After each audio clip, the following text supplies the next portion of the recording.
எந்த ஒரு அடிப்படை காரணமுமே இல்லாம இவ்வளவு பெரிய நடவடிக்கை எடுக்கிறதுக்கான காரணம் வழக்கில் பிரேமாபசி வேணும்.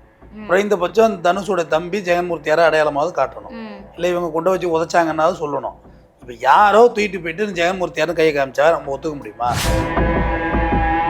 அந்த தனுஷோட அம்மாவோட வீடியோ இருக்கு, ரா ஃபுட்டேஜே இருக்கு. அவங்க என்ன சொல்றாங்க, இதுக்கு ஜெகன்மூர்த்தியாருக்கு சம்மந்தம் கிடையாது. இது போக எஃப்ஐஆர்ல ஜெகன்மூர்த்தியார் பேர் இல்லை. கம்ப்ளைண்ட்லயே வந்து ஜெகன்மூர்த்தி அவர்களுடைய பெயர் இல்லைன்னு சொல்லப்படுது. கம்ப்ளைண்ட்லயும் இல்லை, எஃப்ஐஆர்லயும் 7 அக்யூஸ் போட்டிருக்காங்க. 7 பேர் பேர்ல இவர் பேர் இல்லை. ஆனா இவர் தூக்குறதுக்கு 200 போலீஸை கொண்டு இறக்குறாங்க. தலித் தலைவரை இழிவுபடுத்தும் நோக்கத்தோடு தான் திமுக இந்த மாதிரியான செயல்களை ஈடுபடுது. அரசியல் பேச விரும்பல இதுல. இல்ல, விசாரணை முடியணும்ல. ஒருவேளை அங்க தூக்க போனவங்க வந்து ஜெகன்மூர்த்தியார் பேர் சொல்லிட்டு வந்திருப்பாங்க. இப்போ என்ன தெரியுமா நடக்குது, பெரிய பெரிய டானோடைய லைஃப் ஸ்டைலில். ஆனால் எந்த ஒரு சம்மந்தமும் இல்லாமல் இவர் அரெஸ்ட் பண்ணுறோன்ற நோக்கம் இருக்காதுல்ல சார்? விசாரணைக்கு கூப்பிட தான் போயிருப்பாங்கம்மா. ஒரு எம்எல்ஏம்மா ஓடி ஒழியத்துக்கு என்ன இருக்குது? சம்மன் கொடுத்தா வர சொல்ல போகிறாங்க. குற்றம் இருந்தால் ரிமாண்ட் பண்ணிட்டு போங்க, இதில் என்ன இருக்குது? ஹைகோர்ட் என்ன சொல்லுதுன்னா, ஜெகன்மூர்த்தியாரும் ஆயுதப்படை ஏடிஜிபி ஜெயராமன் 2 பேரும் 2:30 மணிக்கு வந்து இங்கே ஹைகோர்ட் ஹைகோர்ட் வந்து அப்பியர் ஆக சொல்லியிருக்கு. அதுக்கு பிறகு தான் விசாரணை என்னென்னு முடிவெடுக்க முடியும்னு ஹைகோர்ட் டிசைட் பண்ணுது. ஸோ ஹைகோர்ட்டு காரணம் இல்லாமல் கூப்பிடாது இல்லையா? இதுக்கும் திமுகவுக்கும் எந்த சம்மந்தமும் இல்லையா? ஆளுங்கட்சி காவல்துறை அவங்கள்ட்ட இருக்குது. அப்போ சம்மந்தமே இல்லைன்னு விளைவிக்க முடியாதுல்ல. போலீஸ் போகுதுன்னா ஒரு ஏற்று தப்பு பண்ணாலும் அது காரணம் முதலமைச்சர் ஆயிடுறாருல, அந்த துறை சார்ந்த அமைச்சர் அவர் தானே. சம்பந்தம் இல்லைன்னா எப்படி சொல்லுவீங்க?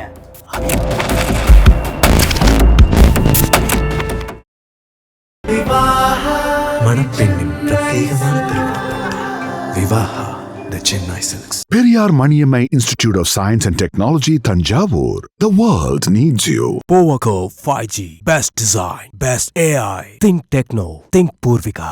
அறுவை சிகிச்சையில் கத்தை என்பது வரலாறு, ரோபோட்டிக் சர்ஜரி என்பது இன்றைய கூறு. தங்கம் புற்றுநோய் சிகிச்சை மையம், நாமக்கல் மற்றும் கான்பூர். கிங் டிவி நேயர்களுக்கு வணக்கம். இன்று நம்முடன் இணைந்திருக்கும் சிறப்பு விருந்தினர் குற்றவியல் வழக்கறிஞர் டாக்டர் RS தமிழ்வேந்தன் அவர்கள். சார் வணக்கம். சார் வணக்கம். சார், புரட்சி பாரதம் கட்சியினுடைய தலைவரும் கேவி குப்பம் எம்எல்ஏவுமான ஜெகன்மூர்த்தி அவர்களை கைது பண்றது குறித்து ஒரு 2-3 நாட்களாகவே ஒரே சர்ச்சையா இருக்கு. அது மட்டும் இல்லாம இன்றைக்கு 2:30 மணி அளவுக்குள்ள அவர் ஆஜராக வேண்டும் அப்படின்னு ஹைகோர்ட் உத்தரவு பிறப்பிச்சிருக்காங்க. அங்க என்ன நடந்தது, இதுல என்ன சர்ச்சை இருக்கு அப்படின்றத பத்தி சொல்லுங்க சார். முதல்ல ஜெகன்மூர்த்தியார் வந்து நேற்று கூட சில பேர் ரவுடி ஜெகன்மூர்த்தியார் தலைமறைவுலாம் எழுதி வச்சிருந்தாங்க. அவர் ரவுடி இல்லை, முதல்ல ஒரு எம்எல்ஏ. அவர் 2006-11 அவர் எம்எல்ஏ இருந்திருக்கிறாரு. பட்டியலின சமுதாயத்தில் திருவள்ளூர் மாவட்டத்தில் அசைக்க முடியாத ஒரு சக்தி அவர். அவர்கிட்டேருந்து வந்தவர் தான் ஆம்ஸ்ட்ராங்கு. நிறைய பேர் இருக்கிறாங்க. அவங்களோட ட்ரெஸ் கோடே பார்த்தீங்கன்னா ஒயிட் அண்ட் ஒயிட் போட்டிருப்பாங்க. Pure white and white pant shirt போட்டிருந்தா அவங்க புரட்சி பாரதம் கட்சி அப்படின்னு தெரியும். திருவள்ளூர் மாவட்டத்தில் கொடி ஏற்றப்படாத இடங்களே கிடையாது. அவ்வளோ அம்பேத்கர் சிலைகளை வந்து அவங்க நிறுவனாங்க. அவங்க அண்ணன் பூவை மூர்த்தியார் அவர் தான் எல்லாரோடைய டாப் லீடர். அவரோட ஸ்பீச்செல்லாம் கேட்டிங்கன்னா பயங்கரமான அரசியலை முன்னெடுத்தார். பட்டியலின சமுதாயத்துக்கான அரசியலை பக்காவாக முன்னெடுத்தவர் அவர் தான். அவர் ஒரு அன்ஃபார்ச்சுனேட், அவர் ஒரு இறந்து போடுறார் ஒரு கட்டத்தில். அவருக்கு ஒரு பெரிய சங்கரமடத்துக்கு முன்னாடி பிரச்சனை ஆகிட்டுது. அவர் அப்படி ஒரு ஆளுமையாக இருந்தவர். அதே ஆளுமையில் இவரும் ஜெகன்மூர்த்தியார் வந்தார். வழக்கறிஞர், எம்எல்ஏ, ஒரு மாவட்டத்துக்கு கட்சியோட தலைவர், புரட்சி பாரதம் கட்சியோட தலைவர், இப்படி பல டெசிக்னேஷன் இவருக்கு இருக்குது. பூந்தமல்லி, திருவள்ளூர் இந்த சரௌண்டிங்கில் ஒரு ஃபேக்ட்ரி புதுசாக வரணும் போகணுன்னா அது இவங்க கட்சி அனுமதி இல்லாமலோ இல்லை இவரோட அனுமதி இல்லாமலோ போகாது. அந்த அளவுக்கு பவர்ஃபுல் லீடரு. வாண்டலாக கட்சிக்கார அந்த கம்பெனிக்காரங்களே போய் பார்ப்பாங்க. இவரை ஒரு கொலா கம்பெனி இருக்குன்னா நேராக போய் பார்ப்பாங்க. பார்த்துட்டு இந்த மாதிரி இங்கே கம்பெனி வைக்க போகிறோம், நீங்கள் வந்து திறந்து கொடுங்க. ஏன்னா இவங்களை எதிர்த்துக்கிட்டுலாம் அங்கே கம்பெனிலாம் வைக்க முடியாது. அந்த அளவுக்கு ஒரு பவர்ஃபுல் லீடர். பட்டியலின சமுதாயத்துக்கு அங்கே ஒரு ஐக்கானவங்க. அப்படிப்பட்ட ஒரு மனிதர் இவர். ஆக்சுவலாக அந்த பிரச்சனை பார்த்தீங்கன்னா இதில் எப்படி இவரை பின்னி விட்டாங்கன்னு தெரியல.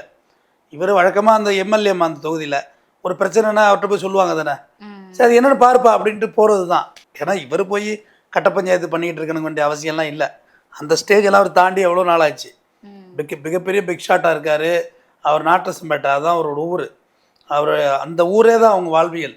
நல்லது கெட்டது அனைத்துலேயும் இவரோட ஃபோட்டோ இல்லாமல் இருக்காது. அந்தளவுக்கு இவங்க வெயிட்டாக உள்ளவங்க. இப்போ தேனி மாவட்டத்தை சேர்ந்த விஜயாஸ்ரீ அப்படின்றவங்களுக்கும் இங்கே திருவள்ளூர் மாவட்டம் திருவேலங்காடு, அதாவது அந்த எண்டு அடுத்து போனால் இது வந்துடும், அந்த அரக்கோணம் அந்த பக்கம் வந்துடும். திருவேலங்காட்டில் உள்ள தனுஷுங்கிறவங்க காதல் மலருது இன்ஸ்டாகிராமில். விஜயாஸ்ரீ பார்த்தீங்கன்னா நாயுடு சமுதாயத்தை சார்ந்தவங்கன்னு சொல்கிறாங்க. மேபி தெலுங்கு பேசுகிறவங்களா இருக்கணும். நாயக்கர் நாயுடு இதெல்லாம் தேனி மாவட்டத்தில் இருக்காங்க, தெலுங்கு பேசுகிறவங்களா இருக்கணும். தனுஷ் வந்து விஸ்வகர்மாங்கிற இனத்தை சார்ந்தவர். பூணூல் போட்டிருப்பாங்க. நகை செய்கிற தொழில் செய்கிறவங்களும் விஸ்வகர்மா தான். அந்த காலத்தில் தேர் சக்கரம் செய்தவர்களும் விஸ்வகர்மா தான். ஆசாரின்னு சொல்கிறாங்கல்ல, தேர் சக்கரம் அதெல்லாம் செய்வாங்க, பூணூல் போட்டிருப்பாங்க. 2 பேருக்கும் இடையில காதல் வளர்ந்துருது இன்ஸ்டாகிராமில். ஆனால் விஜயாஸ்ரீ பெரிய பணக்காரவங்க, பல கோடிக்கு அதிபதியாக உள்ளவங்களோட பொண்ணு. கல்யாணம்லாம் ஆயிடுது, இங்கே வந்துடுறாங்க, திருவள்ளூருக்கு வந்துடுறாங்க, பதிவு திருமணம் பண்ணிடுறாங்க. விஜயாஸ்ரீயோட அம்மா ஒரு மகேஸ்வரிங்கிறவங்கள லீட் எடுக்கிறாங்க. அந்த மகேஸ்வரி என்ன சொல்ற, கர்நாடகா சேர்ந்த ஜெயராம் நாயுடு அப்படின்றவருடைய, அவர் ஆயுதப்படை டிஜிபியாக இருக்கார், அவர்கிட்ட போகிறாங்க மகேஸ்வரி. மகேஸ்வரிக்கும் ஜெயராம் நாயுடுக்கும் என்ன கனெக்ஷன்னா அதுதான் கனெக்ஷனு. அதெல்லாம் நம்ம சொல்லக்கூடாது, ஓகே. அதில் அவங்களுக்குள்ள கரண்ட் பாஞ்சிக்கிட்டு இருந்திருக்கு. எந்த அளவுக்குன்னு கேளுங்க, மகேஸ்வரிக்காண்டி தன்னோட கவர்மெண்ட் ஜிபே கொடுக்குற அளவுக்கு கரண்ட் பாஞ்சிட்டு இருக்கு. ஓகே. அந்த அவங்க எப்படி சொல்லுவாங்க, அப்பா ராவா, ராவுக்குள்ள ராவு, எப்படி இருந்தாலும் ஒன்றுதான் ஏம்பார்ல கமலஹாசன். பொண்ணும் தெலுங்கு நாயுடு, இவர் ஜெயராமன் நாயுடு, இன உணர்வு வேற வந்துடுது. ஒரு 50 லட்சம் ரூபா பணம் கைமாறுது. டீல் பேசுகிறாங்க. இந்த காதலை பிரிப்பதற்கு ஒரு 50 lakhs வந்து கிராஸ் ஆகிறதா சொல்கிறாங்க மணி. இது எல்லாமே ஊடகங்கள்லையும் செவி வழியாகவும் வந்த செய்திகளே. ஏன்னா இன்னும் இந்த வழக்க முடியலை. சரின்னு இந்த மகேஸ்வரி என்ன செய்கிறாங்க, அவர்கிட்ட சொன்னோன்னா அவங்கள காதல் வளர்க்குறாங்க. இந்த காதலை எப்படியாவது டிஸ்கனெக்ட் பண்ணணும்னு ஜீப்பை கொடுத்து அனுப்பிச்சிடுறாரு. அப்போ ஒரு 5 பேர் கூட போகிறாங்க அந்த வண்டியில். எப்படி பார்த்துக்கோ, கவர்மெண்ட் ஜீப்பில் இப்போ ப்ரைவேட் பர்சன் 5 பேர் போகிறாங்க. போய் தனுஷை போய் தூக்குறதுக்கு போகிறாங்க. பட் தனுஷ் அங்கே இல்லைன்னு தனுஷோட தம்பியை தூக்குறாங்க. கவர்மெண்ட் ஜீப்பில் தான் தூக்குனாங்க. தூக்கிட்டு வந்தோன்னா தனுஷோட அம்மா போய் கம்ப்ளைண்ட் கொடுக்குறாங்க, என் பிள்ளையை தூக்கிட்டு போயிட்டாங்க, கிட்னாப் பண்ணிட்டாங்கன்னு சொல்லி கம்ப்ளைண்ட் கொடுக்குறாங்க. இதுதான் வழக்கு. இதுல எப்படி ஜெகன்மூர்த்தியாரை உள்ள கொண்டு வந்தாங்கன்னு தெரியல. எனக்கு அந்த கேள்வி தான். அவருக்கும் சம்பந்தமே இல்லாதது போல தானே இருக்கு. ஏங்க போலீஸ்ல தலையிட்டு இருக்கா, அதுக்கு இவர் என்ன பண்ணுவாரு? போலீஸை தூக்கிட்டு போய் தான் ரிமாண்ட் பண்ணணும், நம்மளால என்ன செய்ய முடியும்? அப்புறம் என்ன செய்யறாங்க, ஒருவேளை இவர் தான் ஆள் அனுப்பிச்சிட்டாருன்னு கெஸ் பண்ணாங்களா, அது என்னன்னு தெரியல. பட் அந்த தனுஷோட அம்மாவோட வீடியோ இருக்கு, ரா ஃபுட்டேஜே இருக்கு. அவங்க என்ன சொல்றாங்க, இதுக்கும் ஜெகன்மூர்த்தியாருக்கு சம்மந்தம் கிடையாது. இது போக எஃப்ஐஆர்ல ஜெகன்மூர்த்தியார் பேர் இல்லை. கம்ப்ளைண்ட்லயே வந்து ஜெகன்மூர்த்தி அவர்களுடைய பெயர் இல்லைன்னு சொல்லப்படுது. கம்ப்ளைண்ட்லயும் இல்லை, எஃப்ஐஆர்லயும் 7 அக்யூஸ் போட்டிருக்காங்க. 7 பேர் பேர்ல இவர் பேர் இல்லை. ஆனா இவர் தூக்குறதுக்கு 200 போலீஸை கொண்டு இறக்குறாங்க. இறக்கணும்னா இவர் வீட்டில் இல்லை. என்ன காரணமா இருக்கும் சார்? எதுவாக என்ன இருக்கலாம், அவர் அரசியலா இருக்கலாம், இல்லை ஈடுபட்டிருக்கலாம், ஈடுபடாமல் இருந்திருக்கலாம். தலித் தலைவரை இழிவுபடுத்தும் நோக்கத்தோடு தான் திமுக இந்த மாதிரியான செயல்களில் ஈடுபடுது. அரசியல் பேச விரும்பல இதில். இல்லை, விசாரணை முடியணும்ல. ஒருவேளை அங்கே தூக்க போனவங்க வந்து ஜெகன்மூர்த்தியார் பேர் சொல்லிட்டு வந்திருப்பாங்க. இப்போ என்ன தெரியுமா நடக்குது, பெரிய பெரிய டானோடைய லைஃப் ஸ்டைலில் பெட்டிக்கல்ல போய் ஒரு சிகரெட்டை வாங்கிட்டு கூட பெரிய தலைவர் பேரை சொல்கிறான். ஏய், நான் அண்ணாரோட ஆள், என்ன நினச்சிட்டு இருக்கேன் நீ அப்படின்னு. அப்படிதான் பல இடங்கள். ஏமா திமுக கட்சியில் உள்ளவங்களே போய் பிரியாணி சாப்பிட்டுட்டு அடித்து உதச்சிவிட்டு கட்சி பேரை சொல்லிட்டு வர்றது இல்லையா? கடைசா போய் இவங்க கட்சியில் போய் அசிங்கப்பட்டு மன்னிப்பு கேட்டு வர்றாங்க. எல்லா இடத்துலையும் பார்த்துக்கிட்டு தானே இருக்கோம். ஒரு படத்தில் விவேக் சொல்லுவார், எனக்கு ஐஜியா தெரியும் அப்படிம்பாரு. எல்லாம் போலீஸ் எல்லாம் பயப்படுவாங்க, பட் அவருக்கு என்ன தெரியாது அப்படிமா. நல்ல ஒரு புரிதல் இது. இப்போ நம்ம போகிறோம், 4-5 பேரோட தெரியுது, நம்ம அவங்க பேரை சொல்கிறோம், அது கிளிக் ஆகிடுதுல்ல, அவங்க பயந்துக்கிறாங்கல்ல. அந்த மாதிரி கூட நடந்திருக்கலாம், நமக்கு அதை பற்றி தெரியல. ஆனா எந்த ஒரு சம்பந்தமும் இல்லாம இவர் அரெஸ்ட் பண்றோன்ற நோக்கம் இருக்காதுல்ல சார்? விசாரணைக்கு கூப்பிட தான் போயிருப்பாங்கம்மா. அதுக்கு சம்மன், அவர் ஒரு எம்எல்ஏம்மா, நான் ஓடி ஒழியறதுக்கு என்ன இருக்குது? சம்மன் கொடுத்தா வர சொல்ல போகிறாங்க. குற்றம் இருந்தால் ரிமாண்ட் பண்ணிட்டு போங்க, இதில் என்ன இருக்குது? இதில் ஒன்றும் பெரிய ஸ்பெசிஃபிக்காக ஒன்றும் பண்ணுறதுக்கு இல்லை இல்லைம்மா. அதை விடுத்துட்டு நீங்கள் ஒரு 200 பேரை கொண்டு போய் அல்ல கட்டி அடித்து அங்கே ரகலை கட்டணுன்னா அங்கே அவங்களுக்கு ஆதரவு. நீங்கள் இந்த திருவள்ளூர் மாவட்டத்தில் அவங்களை நெருங்க கூட முடியாது. ஓப்பனாக சில விஷயங்கள் உண்மை இருக்குது. ஏன்னா அவர் வந்து ரவுடித்தனம்லாம் பண்ணிக்கிட்டு இல்லை, மக்கள் தலைவராக மாறிட்டார். அவர் பூயமூர்த்தியாரே மாறிட்டாருமா. அவரோட அரசியல்லாம் ஆழமான அரசியல். அவரோட அரசியல்லாம் ஆம்ஸ்ட்ராங் பேசினார், அவரோட அரசியல் எடுத்து பேசினார். நிறைய தலித் தலைவர்கள் வந்து அவரோட பூயமூர்த்தியோட அரசியல் எடுத்து பேசுவாங்க. அவங்க வேற லெவலில் பாலிடிக்ஸ் பண்ணுவாங்க. அப்போ எல்லாம் ரொம்ப கஷ்டம் பாலிடிக்ஸ் பண்ணுறது. விசாரணை செய்ய போகிற இடத்துல ஒரு சலசலப்பு ஏற்பட்டது காரணமாக வீட்டுக்கு பின்னாடிலாம் போய் ஜன்னல் கதவெல்லாம் உடச்சி போலீஸார் பார்த்துருக்காங்க. இது எந்த விதத்தில் நியாயம்? இல்லை, அவர் பின்பக்கமாக தப்பிச்சுட்டு போயிட்டாருன்னு கதை சொல்லியிருக்காங்க. பட் அவரும் ஒழிய வேண்டிய அவசியம் இல்லை. அப்புறம் ஹைகோர்ட்டு நேற்று வந்து ஞாயிற்றுக்கிழமை வந்து நம்பர் பண்ணுறாங்க. நாளைக்கு அவசர வழக்காக விசாரிக்கணும்னு சொல்லி இன்றைக்கி இந்த வழக்கு விசாரிச்சுட்டாங்க. விசாரணையில் இப்போ ஹைகோர்ட் என்ன சொல்லுதுன்னா, ஜெகன்மூர்த்தியாரும் ஆயுதப்படை ஏடிஜிபி ஜெயராமன் 2 பேரும் இப்போ 2:30 மணிக்கு வந்து இங்கே ஆனரபிள் ஹைகோர்ட் வந்து அப்பியர் ஆக சொல்லியிருக்கு. அதுக்கு பிறகு தான் விசாரணை என்னென்னு முடிவெடுக்க முடியும்னு ஹைகோர்ட்டு டிசைட் பண்ணுது. ஸோ ஹைகோர்ட்டு காரணம் இல்லாமல் கூப்பிடாது இல்லையா? வழக்கில் முகாந்திரம் இல்லைன்னா ஏபி வழங்கியிருக்கும். ஒன்று 2 எக்ஸென்ட் தான். ஒன்று ரிமாண்ட் பண்ணணும் ஹைகோர்ட்டு கூப்பிட்டு, அப்படி இல்லைன்னா ஏன் இப்படி பொய் வழக்கு போட்டிங்கன்னு கேட்கணும். ரெண்டாவது அவர் போலீஸ்கார் செஞ்சது தப்பு, தன்னோட ஜீப்பை வந்து துஷ்பிரயோகம் செஞ்சது மகேஸ்வரிங்கிற அவங்களுக்கு, அதெல்லாம் தப்பு தானே. இப்போ இந்த வழக்கில் புவேமூர்த்தியாரோட ரோல் என்னங்கிறது தான் இப்போ நம்ம பேசுகிறோம். பட் போலீஸுக்கு ரோல் இருந்தா இல்லையாங்கிறத அது விசாரணை அதிகாரி பார்த்துக்கிட்டோம். பட் புவேமூர்த்தியாருக்கு ரோல்னாக்க அவங்க அம்மாவே சொல்கிறாங்க, இவர் கம்ப்ளைண்ட்லேயே இவர் பேர் இல்லை, அப்புறம் எப்படி நீங்கள் ரோல் ஆக்க முடியும் ஒரு மனுஷன்? சார் வீடியோ கூட போட்டிருக்காங்க. அது மட்டும் இல்லாம கோர்ட்ல பிரமாண பத்திரிகையும் பண்ணியிருக்காங்க. ஏங்க இது எங்க குடும்ப பிரச்சனை, என் மகனை கடத்திட்டு போயிட்டதுனால நான் செவி வழியா கேட்ட செய்தினால தான் நான் கம்ப்ளைண்ட் கொடுத்தேன் 100க்கு ஃபோன் பண்ணி. மற்றபடி இது எங்களுடைய குடும்ப பிரச்சனை தான், இதுக்கும் அவருக்கும் எந்த சம்மந்தமும் இல்லை, ஜெகன்மூர்த்தி அவர்களுக்கும் எந்த சம்மந்தமும் இல்லைன்னு சொல்லிட்டாங்க. அப்படி இருந்தும் இவ்வளோ பெரிய நடவடிக்கை எடுக்கிறதுக்கான காரணம் என்ன அப்படின்ற கேள்வி இருக்கு. இப்போ அவங்க அம்மா வீடியோ போட்டதுக்கு அப்புறம் கூட அவங்க என்ன சொல்றாங்கன்னா, மற்றவர்கள் என்ன சொல்றாங்கன்னா, ஜெகன்மூர்த்தி அவர்கள் மிரட்டியதன் அடிப்படையில தான் இவங்க வீடியோவே போட்டிருக்காங்க அப்படின்னு சொல்றாங்க. சார் அது உண்மையா இருக்குமோ? அப்போ அதாவது எல்லாத்துக்கும் இதில் பாசிபிலிட்டிஸ் உண்டு. ஒன்று கம்ப்ளைண்டில் கொடுக்கக்குள்ள இவர் பேரை கொடுக்கல, ஒன்று ஏன்னா கொடுத்துருக்கலாம். இவர் ஒன்று ஆளுங்கட்சிக்கு ஃபேவரான ஆள் கிடையாது, இல்லை எதிர்கட்சி தான் இருக்கார், கொடுத்துருக்கலாம். கொடுக்கல. பிறகு வீடியோ போட்டப்போ கூட எங்களை மிரட்டுறாங்கன்னு கூட கொடுத்துருக்கலாம், அதுவும் இல்லை. 2வது பாயிண்ட் அவுட்டு. 3வது பாயிண்ட்டு இவரை விசாரணைக்கு உட்படுத்தணும், ஆட்கடத்தலுக்கு உதவியதாக சொல்கிறாங்க. அதில் எஃப்ஐஆரில் ஆல்ட்ரு பண்ணி பேர் கொண்டு வந்திருக்கணும்ல, ஆட்கடத்தலுக்கு உதவியதாக சொல்கிறாங்க. சரி, எப்படி உதவுனாரு என்ன ஏதுன்னு விசாரிக்கணும், விசாரணைக்கு நம்ம கோஆப்ரேட் பண்ணணும். இப்போ அதுதான் ஹைகோர்ட்டு சொல்லும். 2:30 மணிக்கு என்ன சொல்லணும்னா, விசாரணை கோஆப்ரேட் பண்ணுங்க, அவ்வளோதான் முடிஞ்சுது. ஆனால் இன்ட்ரீம் ஆர்டர் கொடுப்பாங்க, அரெஸ்ட் பண்ணாதீங்க, இல்லை ரிமாண்ட் பண்ண சொல்கிறாங்களோ அது ஹைகோர்ட்டோட டிசைடிங் பொறுத்தது. அது அந்த வழக்கின் தீவிரத்தை பொறுத்தது, தீவிரத்தன்மை பொறுத்தது. ஏன்னா வழக்காகவே அது ஃப்ரேம் ஆகி வரலையேம்மா. இப்போ காலைல செய்தித்தாள்களில் பார்த்தோம், எதுலேயுமே எப்படி ஃப்ரேம் ஆகுதுன்னே தெரியாம இருக்குல்ல. எந்த ஒரு அடிப்படை காரணமுமே இல்லாம இவ்வளவு பெரிய நடவடிக்கை எடுக்கிறதுக்கான காரணம் வழக்குல பிரேமாபசி வேணும். குறைந்தபட்சம் தனுஷோட தம்பி ஜெகன்மூர்த்தியார அடையாளமாவது காட்டணும், இல்லை இவங்க கொண்டு வச்சு உதச்சாங்கன்னாவது சொல்லணும். இப்போ யாரோ தூக்கிட்டு போயிட்டு ஜெகன்மூர்த்தியாரும் கையை காமிச்சா நம்ம ஒத்துக்க முடியுமா? நிச்சயமா முடியாது. எந்த தலைவரையும் ஒத்துக்க முடியாது. இப்போ தளபதி மு.க. ஸ்டாலின் இருக்கார் முதலமைச்சர், எங்கேயோ ஒரு பிரியாணிகளில் எவனோ போய் வம்பளக்குறாம்மா, வம்பளத்துட்டு திமுக கொடியை காட்டிட்டு வந்துடுறான். ஒட்டு மொத்தமாக இந்த கட்சி தான் அதுக்கு பதில் சொல்லிட்டு கிடக்க வேண்டியா இருக்கு. அதற்காக மு.க. ஸ்டாலின் வீட்டில் போய் எந்த போலீஸும் நிற்க முடியாதுல்ல, அந்த மாதிரி தானே இங்கே பண்ணிட்டு இருக்காங்க. இல்லை நம்ம நாட்டில் நிற்க முடியாதுலாம் கிடையாது. யார் வீட்டில் வேணுமோ யார் வேணுமோ போலீஸ் போய் நிற்கும் கம்ப்ளைண்ட் கொடுத்தாக்க. ஸ்டாலின் அவர்கள் இருக்காங்களா இல்லையான்னு வீட்டு கதவெல்லாம் உடச்சு பார்க்க மாட்டாங்களா? சரியா ஏமா கலைஞரே வந்து அர்த்தராத்திரியில் புந்து அடித்து துவச்சி தூக்கிட்டுலாம் போயிருக்காங்கம்மா போலீஸு. ஜெயலலிதா முதலமைச்சராக இருந்தப்ப அர்த்தராத்திரியில் வீடு பூந்து அடித்து உதச்சி. ஸ்டாலின் அவர்களாக இருந்தாலும் இதான் பண்ணியிருப்பாங்களா? அதாம்மா, அடித்து உதச்சி ரோட்டில் உட்காந்துருது. அடுத்த நாள் ரிமாண்டு கூட பண்ண முடியல, கலைஞரை விட்டாங்கம்மா. எல்லாருக்கும் எல்லாம் நடந்திருக்கு. என் ஜெயலலிதா ஜெயிலுக்கு போகலையா? போயிருக்காங்க. ஜெயலலிதா வந்து கலைஞர் இருந்தப்போ ஜெயிலுக்கு போனாங்க.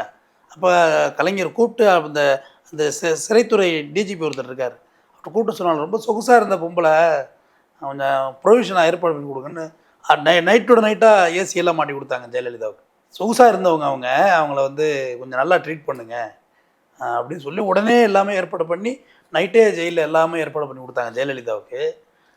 எல்லாமே. ஏமா ஸ்டாலின் அவர்கள் மிஸ்ஸாவில் கொண்டு அவர் அடித்து வாயெல்லாம் உடைக்கலையா? சிட்டி பாபு சாவலையா? கைதுன்னா எல்லாருக்கும் இயல்பு தானம்மா, எல்லாருக்கும் நடக்கும். பட் இது கொஞ்சம் காம்ப்ளிகேட்டட். இது பொலிட்டிக்கல் கேஸ் கிடையாது இல்லை, கிட்னாப் இப்படி இப்படின்னா அது ஒரு மாதிரி. எலெக்ஷன் வேறு இப்போ வருது, இப்போ 2026 வருது. அப்புறம் அதில் எலெக்ஷன் நிற்கணும், கெட்ட பேர் ஆகிடும். அந்த எலெக்ஷன் சூழ்ச்சிக்காக தான் இப்படி பண்ணுறாங்களோ? எல்லாத்துலேயும் பொலிட்டிக்கல் இருக்கும். பொலிட்டிக்கலையும் நம்மளையும் தனியாக பிரித்து பார்க்காதீங்கம்மா. எல்லாத்துலேயும் அரசியல் இருக்குது. காலைல சாப்பிட்ட சாப்பாடுலேருந்து நீ தூங்குறது வரைக்கும் அரசியல் இருக்குது. எங்கே அரசியல் இல்லாமல் எங்கே போகுது? எல்லாத்துலேயும் அரசியல் இருக்கும். பட் அந்த அளவுக்கு இதில் டைட் பண்ணி அவரை போய் விரட்டி பிடிக்கிற அளவுக்கு அவர் ஒரு அஃபென்ஸா அப்படின்றது முதல்ல கேள்வி கேட்கணும். அவரும் எம்எல்ஏம்மா, சார் உங்கள் மேலே வழக்கு இருக்குது, நீங்கள் விசாரணைக்கு வாங்கன்னா வந்து தான் அவனும் வரப்போகிறாரு. சார் இந்த ஆதரவாளர்லாம் கூட்டிகிட்டு வரக்கூடாது, தனியாக வந்தீங்கன்னா நமக்கு தனியாக பேசி முடிக்கலாம்னா தனியாக பேசி முடிக்க போகிறாங்க. அதுக்காண்டி அவர் மேலே அவ்வளோ பெரிய எஃபோர்ட் காமிக்க வேண்டியது இல்லை. சரி, இப்போ எடப்பாடி அவர்கள் என்ன சொல்லியிருக்காருன்னா, அதிமுக கூட்டணியை கண்டு திமுக பயப்படுது, அதனால தான் ஜெகன்மூர்த்தியாரை இவ்வளவு வன்மையாக இது பண்ணுறாங்க அப்படின்ற மாதிரி சொல்லியிருக்காரு. அது உண்மையாக இருக்குமோ? ஏன்னா இவங்க எதுவுமே எந்த அதிகாரப்பூர்வ அடிப்படை காரணங்களும் இல்லாமல் ஜெகன்மூர்த்தியார் வீட்டுக்கு போய் இந்த அளவுக்கு பண்ணுறாங்க காவல்துறையினர். அப்போ இதுவும் ஒரு ரீசனாக இருக்க வாய்ப்பு இருக்குல்ல? அப்படி சொல்ல முடியாதுல்ல. இப்போ அவங்க ஏடிஎம்கே முதலமைச்சராக இருந்தப்போ தான் விரட்டி எல்லாரையும் கைது பண்ணாங்க. மொத்தம் 11,000 அவதூறு வழக்கு போட்டிருக்காங்கம்மா திமுக மேலே. முரசொலி பத்திரிகை மேலே மட்டும் 11,000 அவதூறு வழக்கு போட்டிருக்காங்க. பாதி கோர்ட்டே கண்டிச்சுது, இதெல்லாம் என்னங்க கேஸ், இதெல்லாம் எதுக்குங்க அப்படி பண்ணுறீங்கன்னு. விரட்டி அவங்கள தான் கைது பண்ணாங்க. சின்ன வழக்குகளுக்கெல்லாம் தூக்கிட்டு போய் ரிமாண்ட் பண்ணாங்க. அம்மா எடப்பாடி பேசுகிறாருன்னா அவர் எதிர்கட்சி தலைவர், அவங்க கட்சியோட எம்எல்ஏ அவர் கூட்டணி கட்சியில இருக்கு. ஆமாம், அவர் பேசாமல் யார் பேசுவா? அவர் தானே பேசணும். அதெல்லாம் பொலிட்டிக்கல். அதெல்லாம் நம்மளை பொறுத்தவரையிலையும் அதை தவிர்த்து தான் நம்ம பேட்டி அப்ப கொடுத்துருக்கோம். இதுக்கும் திமுகக்கும் எந்த சம்பந்தமும் இல்லையா? ஆளுங்கட்சி காவல்துறை அவங்கள்ட்ட இருக்குது. அப்போ சம்மந்தமே இல்லைன்னு விளைவிக்க முடியாதுல்ல. போலீஸ் போகுதுன்னா ஒரு ஏற்று தப்பு பண்ணாலும் அது காரணம் முதலமைச்சர் ஆயிடுறாருல, அந்த துறை சார்ந்த அமைச்சர் அவர் தானே. சம்மந்தம் இல்லைன்னா எப்படி சொல்லுவீங்க? அந்த துறையின் அமைச்சர் மரியாதைக்குரிய முதல்வர் மு க ஸ்டாலின் அவர். அதுக்கு பதில் சொல்ல வேண்டிய கட்டாயம் அவருக்கு இருக்கும். பட் உண்மை என்னன்னு தெரியணும்ல. நீங்கள் அதுக்காக எதிர்கட்சியாக இருக்கிறீங்க, உங்களை கைது பண்ணால் ஆளுங்கட்சி கெட்ட பேர் வரும்னு சொல்லி கைதே பண்ணாமல் இருக்க முடியாது இல்லைம்மா. உங்கள் மேலே தப்பு இருக்கா இல்லையான்னு விசாரிக்கணும்ல. அந்த விசாரணைக்கு ஒத்துழைக்க வேண்டியது நம்ம கடமைம்மா. இப்போ என்னை கூப்பிட்றாங்கன்னா கைது பண்ண, இருங்க ட்ரெஸ் பண்ணிட்டு வந்துடுறேன்னு சொல்லி பணிகளும் போட்டு சட்டையெல்லாம் போட்டு பொட்டெல்லாம் வச்சு நீட்டாக போக வேண்டியதான். நம்மளாம் அரசியல் கைதிகள் தானம்மா, நம்மளை என்ன பண்ணிட போகிறாங்க? நம்ம அக்யூஸ் தானே, குலகேஸில் இருக்கோம். போய் எங்களுக்கு சம்மந்தம் இல்லை, இந்த பசங்கள்லாம் தெரியுதாங்க, உங்கள் பேரை சொல்கிறானுங்க, எனக்கு இவனெல்லாம் தெரியாது, டே நானடா பண்ண அப்படின்னா போதும். ஆனால் நீங்களாம் இல்லைண்ணா போலீஸ் தானே அடித்து எழுதி வாங்கினாங்க, சரி ஓகே வரேன்ட்டு வர வேண்டியதான். அதெல்லாம் ஒன்றும் இல்லைம்மா, அரசியலை பார்த்துக்க வேண்டியது. எல்லாம் சொல்லுவாங்க தான், கட்ட பஞ்சாயத்து பண்ணிட்டான்ப்பா, நிறையா சம்பாதிச்சிட்டாங்கன்னு சொல்லுவாங்க, கம்பெனிலாம் மிரட்டுறாங்கன்னு சொல்லுவாங்க, எல்லாம் சொல்லுவாங்க தான். எல்லாத்தையும் மீறி தான் நீ தலைவனாக வர முடியும். விமர்சனங்களுக்கு பயந்தா நம்ம வீட்டுக்குள்ளே இருக்கலாம், பொலிட்டிக்கெல்லாம் பண்ண முடியாது. இப்போ எடப்பாடி பழனிசாமி சொல்லுவாங்க, பாதம் தாங்கி பழனிசாமி தரையிலே உருண்டு பெல்ட் அடித்து முதலமைச்சர் ஆனார்னு சொல்லுவாங்க. அதுக்கெல்லாம் அவர் பதில் சொல்லிட்டு இருக்காரா? இல்லை. போடா, நான் எதிர்கட்சி தலைவர்றாட்டு காரில் ஏறி போயிட்டே இருக்காரு. முதல்வர் மு க ஸ்டாலின் தான் சொன்னான், கட்டஞ்சேரியில் விட்டஞ்சேரியில் இவர் வரவே மாட்டார், வாய்ப்பே இல்லை, தரித்திரம்னு சொன்னாங்க. அடித்து தூக்கிட்டார்ல 5 வருஷம், மெஜாரிட்டியில் ஜெயிக்கிறாங்கல்ல. அதனால் அரசியல் வந்தோம்னா எல்லாம் திட்டுதாம செய்வான். அவர் ரோட் ஷோ விட்றாரு, கீழே போட்டு கிள்னு கிழிக்கிறானுவோம். ரோட் ஷோ விட்டா போதுமா, அது இது என்னென்னமோ பேர் வச்சு திட்டுறான். அவர் முதலமைச்சர்டா, நீ என்னென்னமோ திட்டிட்டு அதுக்கெல்லாம் அவர் பதில் சொல்லிட்டு இருப்பாரா? போயிட்டே இருக்க, தள்ளி விட்டு போயிட்டே இருக்கணும். இதெல்லாம் கடக்கு கழுதுன்னு விமர்சனம் தள்ளி விட்டு போயிட்டு இருக்க வேண்டியதானம்மா. இதுக்கெல்லாம் என்ன பண்ண முடியும்? 10 கம்ப்ளைண்ட் நம்ம மேலே கொடுக்க தான் செய்வாங்க, இந்த மாதிரி பேசுகிறாங்கன்னு. அவர் கேவிக்கு இப்போ எம்எல்ஏ, அவர் பட்டியலின சமுதாயத்தின் ஒப்பற்ற தலைவரில் அவரும் ஒருத்தர். அவர் இதெல்லாம் பெருசு பண்ண முடியுமா? வழக்குனா வழக்கு தான், ஜெயிலுக்கு போனால் ஜெயிலுக்கு போகிறது தான், பெயில் வந்தால் பெயிலில் வர்றது தான். இதெல்லாம் யதார்த்தம் தானே. இது அவங்களுக்கு நல்லா தெரியும். அதெல்லாம் சாதாரணமாக ஃபேஸ் பண்ணுவாங்க இந்த பிரச்சனையெல்லாம். அவங்க எப்படி சொல்கிறது, சமரசம் இல்லாத தலைவர்கள் அவங்களும் ஒருத்தர். யார் பூவை மூர்த்தியார், ஜெகன் மூர்த்தியார், ஆம்ஸ்ட்ராங்கு, திருமாவளவன், கிருஷ்ணசாமி, ஜான் பாண்டியன், பசுபதி பாண்டியன், இப்படி ஒரு சமரசமில்லாத தலைவர்கள் இருக்கிறாங்கம்மா. அந்த கம்யூனிட்டிக்காக வேண்டிய இன்னமும் அந்த ஃபோர்ஸோடு நிற்கிறவங்க. தமிழ்நாட்டிலே அதிக அம்பேத்கர் சிலை திருவள்ளூர் மாவட்டத்தில் மட்டும்தான் இருக்குது. அது நிறுவனத்துக்கு காரணமே பூவை மூர்த்தியார் தான். அம்பேத்கரை உலகத்துக்கு கொண்டாந்து ப்ரொடெக்ஷன் பண்ணாங்கம்மா. இதால் கூட திருமாவளவன் மாநாட்டில் முடிஞ்சவங்க ப்ளூ கோட்டு போட்டு சிவப்பு கலர் டை கட்டி வாங்கினாங்க. அதெல்லாம் ஒரு கெத்து தானே, இந்த மரியாதை தானே. நம்ம சாதியை ஒழிக்கணும்னா அந்த நான் இந்த சாதி தான் அடையாளப்படுத்துறது தான் சாதியை ஒழிக்கிறதே வழி. அன்னார் தான் என்ன இப்போ எழுதியிருப்பாங்க பார்த்தீங்களா, திருமாவளவன் பறையர் அழைக்கிறார் எழுதுவாங்க, கவனிச்சிருக்கீங்களா? அதை ரெட்டமலை சீனிவாசன் அந்த வார்த்தையை சொன்னார். ஆம், நான் பறையன் என்று எழுந்து நின்றா, என்ன செய்கிறான்னு பார்ப்போன்னாரு. நான் இன்னார் தான் எழுந்து நிற்பேன், என்ன பண்ணுவாப்பா அப்படின்னு. ஸோ அந்த மாதிரி தான் அவங்களுடைய அரசியல் இருக்கும். என்னைக்கோ சட்டம் மேலானது, சட்டம் விசாரிக்கணும், நீதிமன்றத்துக்கு போயிட்டாங்க, கோர்ட் விசாரிக்கும், விசாரித்து 2:30 மணிக்கு அதுக்கான முறையான தீர்ப்பு வழங்குவாங்க. குற்றம் செய்திருந்தாலும் யாராக இருந்தாலும் சிறைக்கு போக வேண்டியது தான். அதுதானே ஜனநாயக நாட்டுடைய பண்பு. பிறகு ஒரு நல்ல சந்தர்ப்பத்தில் சந்திக்கிறேன். நன்றி சார். கேவி குப்பம் எம்எல்ஏ ஜெகன்மூர்த்தி அவர்களை பற்றி ஒரு சரியான புரிதல் கொடுத்துருந்தீங்க. தொடர்ந்து பேசலாம் சார். நன்றி. மணப்பெண்ணின் பிரத்யேகமான திருமணம் Vivaha the Chennai Silks. Periyar Maniammai Institute of Science and Technology, Thanjavur. The world needs you. Powaco 5G. Best design. Best AI. Think Techno. Think Purvika. அறுவை சிகிச்சையில் கத்தை என்பது வரலாறு, ரோபோட்டிக் சர்ஜரி என்பது இன்றைய கூறு. தங்கம் புற்றுநோய் சிகிச்சை மையம், நாமக்கல் மற்றும் கான்பூர்.